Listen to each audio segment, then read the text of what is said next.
Que tous les autres noms disparaissent. Jésus prend ta place. Que tous les autres noms disparaissent. Jésus prend ta place. Jésus prend ta place. Père, nous te bénissons encore ce matin. Nous t'élevons, nous t'adorons. Que tous les autres noms dans ce groupe disparaissent. Jésus prend toute la place. Jésus, que nous nous effacions afin que tu prennes toute la place dans nos pensées, dans nos cœurs, dans tout ce que nous faisons. Nous voulons faire de toi nos délices afin que tu nous accordes. Et après, tu nous accorderas ce que nos cœurs désirent. Mais d'abord, prends toute la place. Sois le maître de toutes choses. Le Saint-Esprit, notre haute par excellence, viens prendre contrôle de toutes choses dans ce groupe BMVJ. Je prie, Saint-Esprit, afin que ta présence inonde nos cœurs. Viens nous parler dans le langage que nous comprenons. Et que toute la gloire te revienne pour les siècles des siècles. Amen. Shalom, bien-aimés du Seigneur. Nous étudions aujourd'hui le second livre de Paul aux Corinthiens, chapitre 11. Et nous sommes les sœurs Enam et Tania pour vous servir. Nous allons parcourir le passage pour savoir ce que l'Esprit veut dire à son Église. Le chapitre 11. Aussi, vous pouviez supporter de ma part un peu de folie, mais vous me supportez. Car je suis jaloux de vous d'une jalousie de Dieu, parce que je vous ai fiancé à un seul époux pour présenter à Christ comme une vierge pure. Toutefois, de même que le serpent séduit Ève par sa ruse, je crains que vos pensées ne se corrompent et ne se détournent de la simplicité à l'égard de Christ. Car si quelqu'un vient vous prêcher un autre Jésus que celui que nous vous avons prêché, ou si vous recevez un autre esprit que celui que vous avez reçu, un autre évangile que celui que vous avez embrassé, vous le supportez fort bien. Alors j'estime que je n'ai été inférieur en rien à ces apôtres par excellence. En fait, je crois que il s'introduisait dans l'église des Corinthes des faux prophètes, des faux apôtres qui viennent prêcher d'autres évangiles qui ne viennent pas de Christ en fait. Donc c'est ce qu'il est en train de signaler. Verset 5 nous dit, or j'estime que je n'ai été inférieur en rien à ces apôtres par excellence. Si je suis ignorant sous le rapport du langage, je ne le suis point sous celui de la connaissance. Et nous l'avons montré parmi vous, à tous égards et en toutes choses. Ou bien ai-je commis un péché parce que, m'abaissant moi-même afin que vous fussiez élevés, je vous ai annoncé gratuitement l'évangile de Dieu. Donc je crois que ces prophètes, ces apôtres, ces faux hommes de Dieu viennent prêcher un autre évangile que celui de Christ et soutirer de l'argent aux églises de Corinthe, et ils aiment bien ça. Donc l'apôtre Paul est en train de demander que quand il est venu vers eux, est-ce qu'il a pris de l'argent? J'ai dépouillé, le verset 8 nous dit, j'ai dépouillé d'autres églises en recevant d'elles un salaire pour vous servir. Donc il est en train de dire que ce qui vient des versets ici, ce qu'il utilise comme ressources financières là-bas à Corinthe, ça ne vient pas d'eux, que ce sont d'autres églises qu'il a dépouillé entre Christ, c'est-à-dire que d'autres églises l'ont nourri, lui ont donné de l'argent. Et quand il est venu à Corinthe, il n'a pas demandé un seul franc aux Corinthiens. Donc c'est ça, il dit que s'il leur prêche l'évangile gratuitement, est-ce qu'il fait mal en leur prêchant l'évangile gratuitement? On dit, j'ai dépouillé d'autres églises en recevant d'elles un salaire pour vous servir. Et lorsque j'étais chez vous, et que je me suis trouvé dans le besoin, je n'ai été à charge à personne. Et il a même dit que quand il est venu, il a eu des besoins, peut-être des besoins de vivre, de manger et tout. Il n'a demandé de l'argent à personne. Il n'a été à charge à personne. En fait, il veut éviter qu'on puisse dire qu'il est là pour de l'argent. Il prêche l'évangile pour avoir de l'argent, pour soutirer de l'argent. Parce que c'est une église qui est susceptible sur ce plan-là. car les frères venus de Macédoine ont pourvu à ce qui me manquait. Donc, il n'a pas voulu prendre quoi que ce soit de l'église de Corinthe. En toute chose, je me suis gardé de vous être à charge et je m'en garderai. Parce qu'il sait qu'ils vont utiliser ça comme argument, qu'il est en train de prêcher pour de l'argent. Donc, il n'a rien pris à l'église de Corinthe. Donc, il a discerné que, cette église, je ne dois rien prendre. Il y a parfois, quand certains hommes de Dieu prêchent dans certains endroits, le Saint-Esprit leur dit, ne prends rien de cette personne-là. Peut-être c'est de l'argent vraiment sale, corrompu. Ou parce que la personne va s'enorgueillir après, c'est moi qui nourris cet homme de Dieu, c'est moi qui fais ça. Donc, c'était à peu près ce que l'église de Corinthe était en train de ressasser dans son cœur. Et le Saint-Esprit a donné le discernement à l'apôtre Paul pour ne rien prendre de cette église-là. Par la vérité de Christ qui est en moi, je déclare que ce sujet de gloire ne me sera pas enlevé dans les contrées de l'Achaïe. Donc, il parle de ces contrées-là. Pourquoi? Parce que je ne vous aime pas, Dieu le sait. Il dit que c'est pas parce qu'il ne les aime pas, il les aime beaucoup. Mais j'agis et j'agirai de la sorte pour ôter ce prétexte à ceux qui cherchent un prétexte, afin qu'ils soient trouvés tels que nous dans les choses dont ils se glorifient.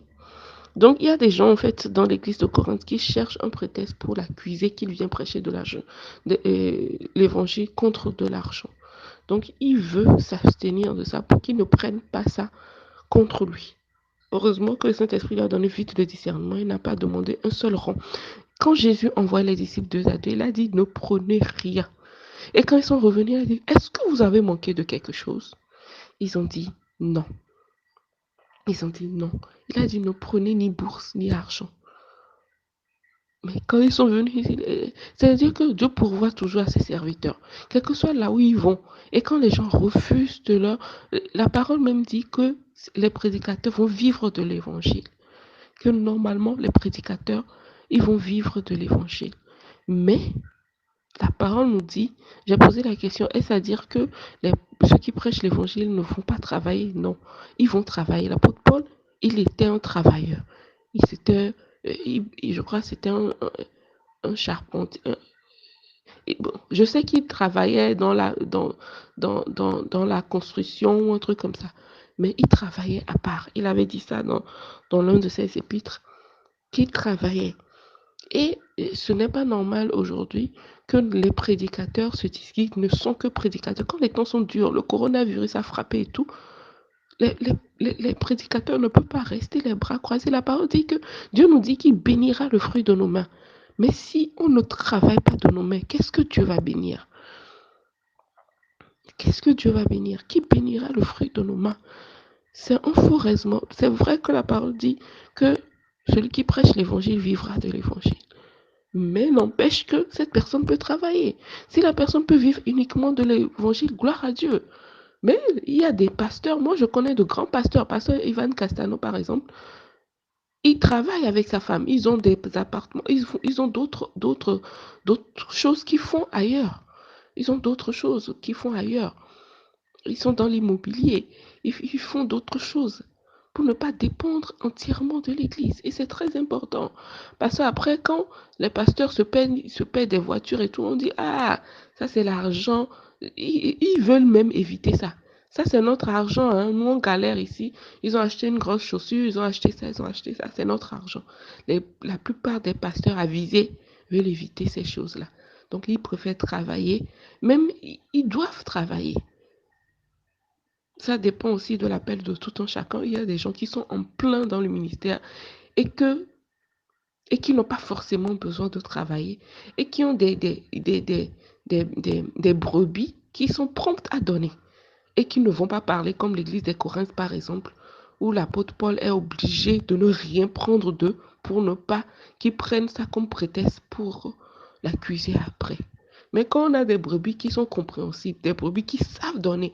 À Accra, j'ai vu des gens qui viennent déposer la clé de leur voiture, ils viennent avec voiture, mais ils ressentent dans leur esprit qu'ils doivent venir déposer. Ils viennent déposer la clé de leur voiture sur l'autel.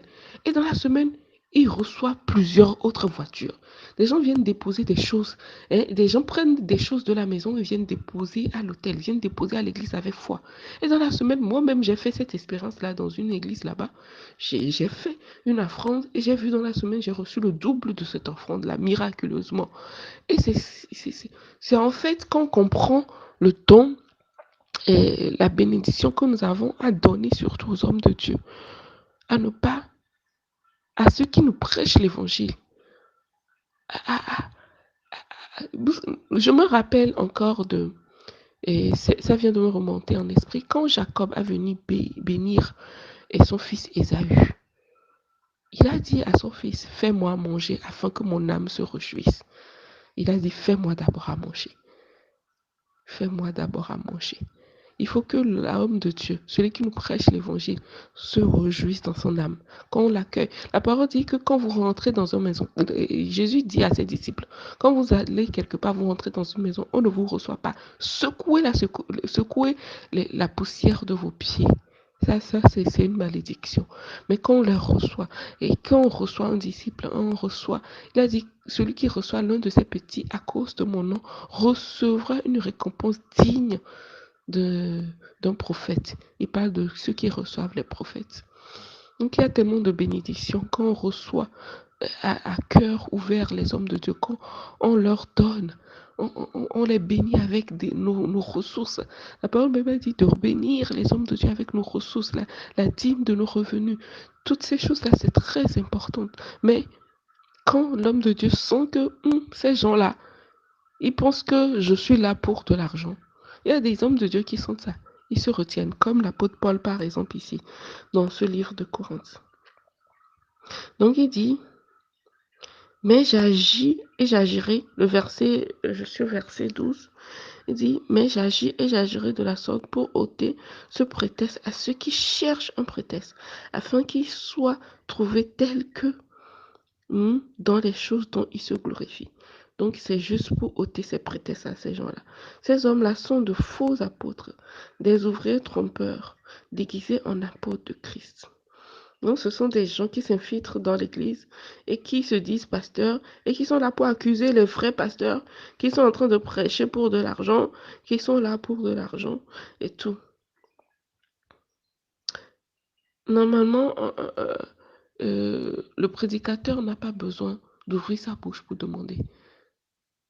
Ou bien, ils sont aussi dans des besoins. Ils ont des femmes, ils ont leurs femmes, ils ont des enfants. Ils sont aussi dans des besoins comme nous.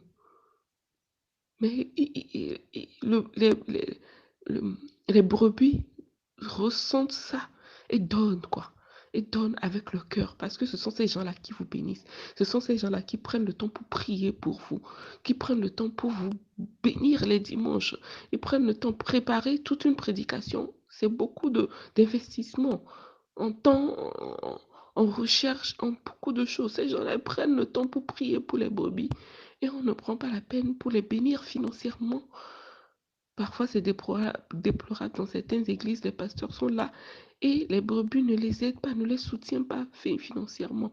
Je refuse pas, les pasteurs doivent travailler, mais ce n'est pas un prétexte pour qu'on refuse aussi de, de, de, de, de les assister financièrement. Et à travers ça, le Seigneur nous bénit, nous recevons. J'ai vu des gens être délivrés. J'en ai vu des choses à Accra.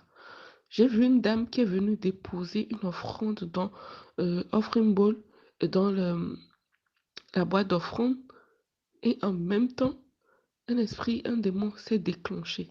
Qu'ils ont eu mal parce qu'elle est venue déposer cette petite somme-là.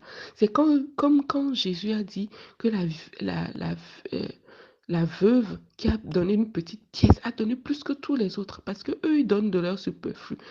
Supposons quelqu'un qui a 10 millions.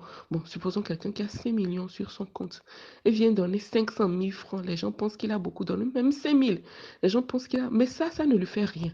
Mais une veuve qui n'a que 10 000 à la maison, et qui prend de ces 10 000-là, 2 000 a beaucoup donné parce que elle a donné avec son cœur. Et encore plus, cette veuve prend 5 000. Bon, supposons que cette veuve n'a que 2000 francs à la maison.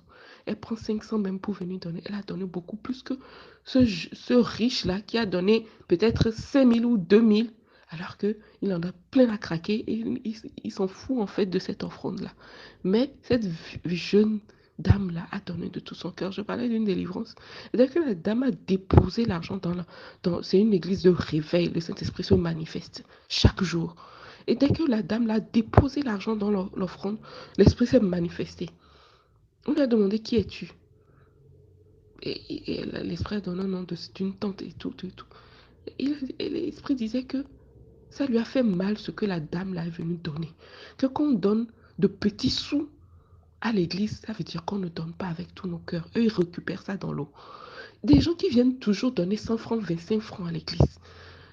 La dernière fois, j'étais en train de recevoir un déposit d'un pasteur. Il y avait des 10 francs dedans. Je me dis, les gens continuent pas à donner des 10 francs à l'église.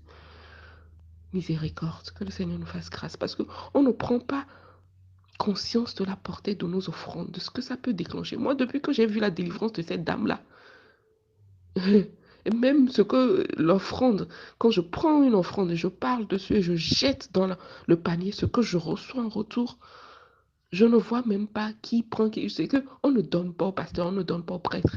On donne à Dieu. On donne dans la maison de Dieu. Il a dit, apportez vos offrandes dans la maison de Dieu. Pour qu'il y ait de l'abondance dans ma maison. Il faut qu'il y ait de l'abondance dans la maison de Dieu. Et c'est à nous d'apporter ces offrandes. Dieu nous bénit, Dieu nous donne de l'argent. Mais on est pingre pour donner à l'église. Que Dieu nous fasse grâce.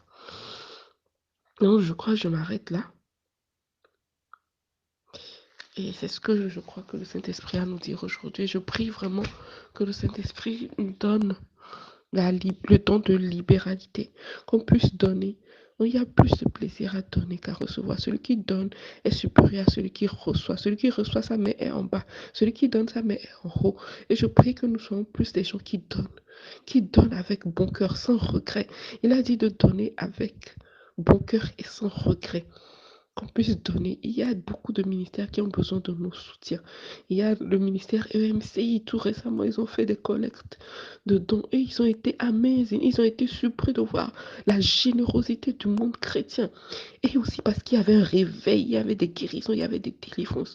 Père, je prie que ton église soit réveillée.